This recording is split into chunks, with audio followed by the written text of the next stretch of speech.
Pernyataan yang menyita perhatian. Mantan Menteri Pemuda dan Olahraga itu menyatakan tidak akan mengambil uang ganti rugi apabila permohonan pra-peradilannya dikabulkan oleh Majelis Hakim. Rose Suryo menyampaikan komitmen tersebut sebagai bentuk sikap moral dalam menghadapi proses hukum. Menurutnya, apabila pengadilan memutuskan adanya hak atas ganti rugi dari negara atau kepolisian, Rose Suryo memilih untuk tidak menikmatinya secara pribadi. Ia mengatakan dana ganti rugi itu justru akan disalurkan kepada panti asuhan. Ia menyebut langkah tersebut merupakan bentuk kepedulian sosial sekaligus pesan bahwa gugatan pra-peradilan yang diajukan bukan bertujuan memperoleh keuntungan materi, melainkan mencari kepastian dan keadilan hukum. Dalam sidang perdana, Roy Suryo juga mempersoalkan proses penetapan tersangka yang dinilai tidak memenuhi ketentuan hukum acara pidana.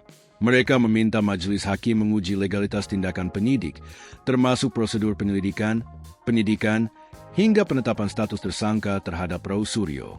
Sementara itu, pihak termohon dari Polda Metro Jaya menyatakan siap menghadapi seluruh dalil yang diajukan pemohon dalam persidangan. Kepolisian menegaskan seluruh proses penanganan perkara telah dilakukan sesuai prosedur dan ketentuan hukum yang berlaku.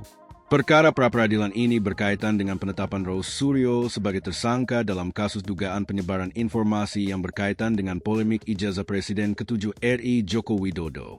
Putusan majelis hakim nantinya akan menentukan apakah penetapan tersangka tersebut sah menurut hukum atau sebaliknya.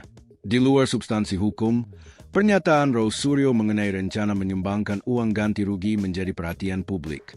Sikap tersebut muncul di tengah proses persidangan yang masih berjalan dan belum memasuki tahap pembuktian secara menyeluruh.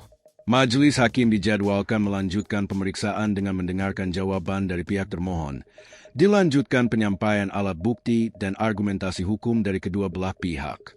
Hasil pra-peradilan akan menjadi penentu kelanjutan proses hukum terhadap Rose Suryo. Apabila permohonan dikabulkan, status tersangka Rose Suryo dapat dinyatakan tidak sah sehingga penyidik harus menyesuaikan langkah hukum berikutnya sesuai amar putusan. Sebaliknya, apabila permohonan ditolak, proses penyidikan akan tetap berlanjut hingga tahap berikutnya. Persidangan ini pun terus menjadi perhatian publik karena tidak hanya menyangkut aspek prosedural penegakan hukum, tetapi juga berkaitan dengan salah satu polemik politik dan hukum yang paling banyak menyita perhatian masyarakat dalam beberapa waktu terakhir.